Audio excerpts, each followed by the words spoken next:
Perkenalkan, nama saya Erik Tarore dengan NIM 1714201238, kelas A4 semester 5 Fakultas Keperawatan. Di sini saya akan membuat tugas video keperawatan komunitas 1 tentang tuberkulosis atau TBC. Jadi TBC atau tuberkulosis yang dikenal dengan TB adalah penyakit paru-paru akibat kuman Mycobacterium tuberculosis. TBC akan menimbulkan gejala berupa batuk yang berlangsung lama, lebih dari 3 minggu. Biasanya berdahak dan terkadang mengeluarkan darah. Kuman TBC tidak hanya menyerang paru-paru, tetapi juga bisa menyerang tulang, usus, atau kelenjar. Penyakit ini ditularkan dari percikan ludah yang keluar penderita TBC ketika berbicara, batuk, atau bersin. Penyakit ini lebih rentan terkena pada seorang yang kekebalan tubuhnya rendah, misalnya penderita HIV. Penyebab TBC disebabkan oleh infeksi kuman dengan nama yang sama, yaitu Mycobacterium tuberculosis. Kuman atau bakteri ini menyebar di udara melalui percikan ludah penderita, misalnya saat berbicara, batuk, atau bersin. Meski demikian, penularan TBC membutuhkan kontak yang cukup dekat dan cukup lama dengan penderita, tidak semudah penyebaran flu. Makin lama seorang berinteraksi dengan penderita TBC, semakin tinggi risiko untuk tertular. Misalnya anggota keluarga yang tinggal serumah dengan penderita TBC. Pada penderita TBC yang tidak menimbulkan gejala TBC laten, kuman TBC tetap tinggal di dalam tubuh. Kuman TBC dapat berkembang menjadi aktif jika daya tahan tubuh orang tersebut melemah, seperti pada penderita AIDS. Namun TBC laten ini tidak menular.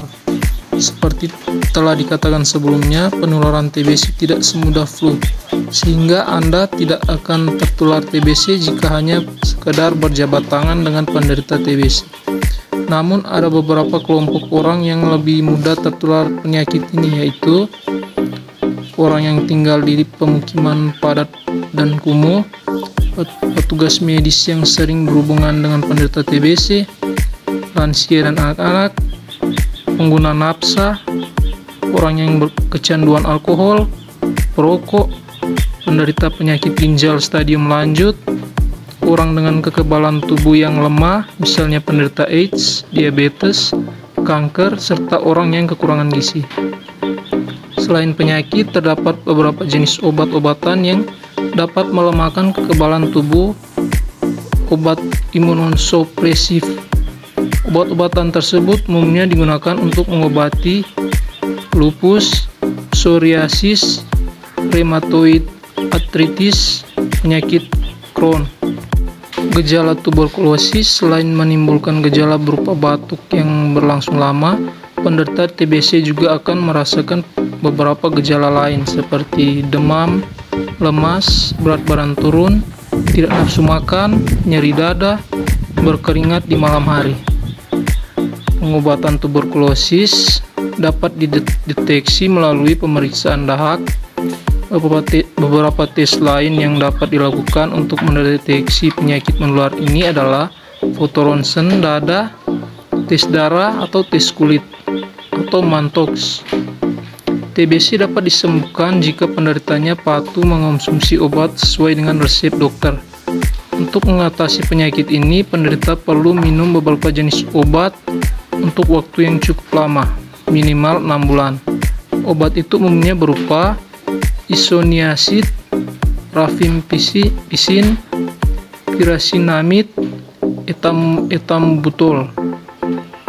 Pengobatan penyakit TBC membutuhkan waktu yang cukup lama dan biaya yang tidak sedikit.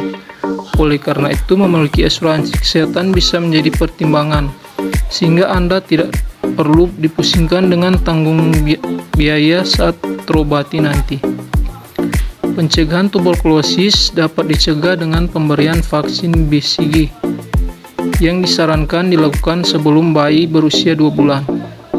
Selain itu, pencegahan juga dapat dilakukan dengan cara mengenakan masker saat berada di tempat ramai, tutup mulut saat bersin, batuk, dan tertawa, tidak membuang dahak atau meludah sembarangan.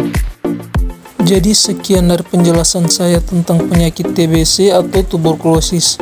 Di akhir video ini saya mengajak adik-adik yang lulusan SMA atau SMK yang ingin melanjutkan di perguruan tinggi, ayo bergabung bersama kami di Universitas Pembangunan Indonesia Manado, terlebih khusus di Fakultas Keperawatan.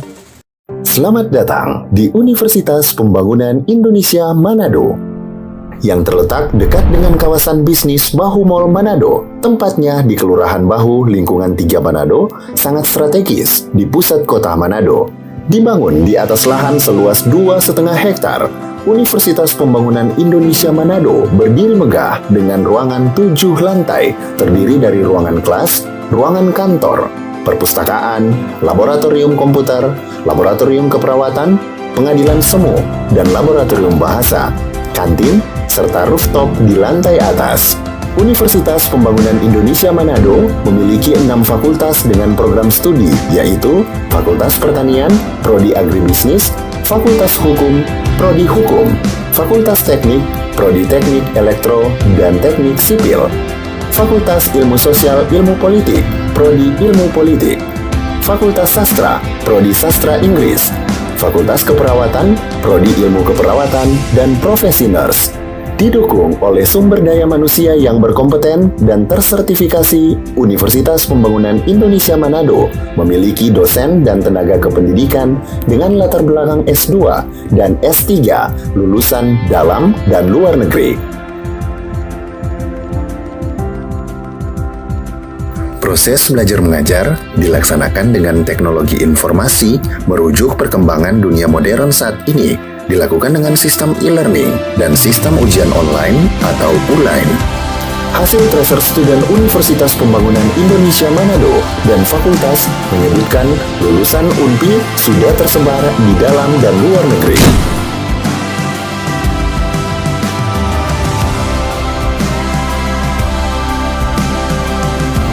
Selamat bergabung putra-putri terbaik bangsa. Kembangkan dirimu, raih cita-citamu setinggi bintang di langit. Kami siap menghasilkan generasi terbaik dan pemimpin di masa depan.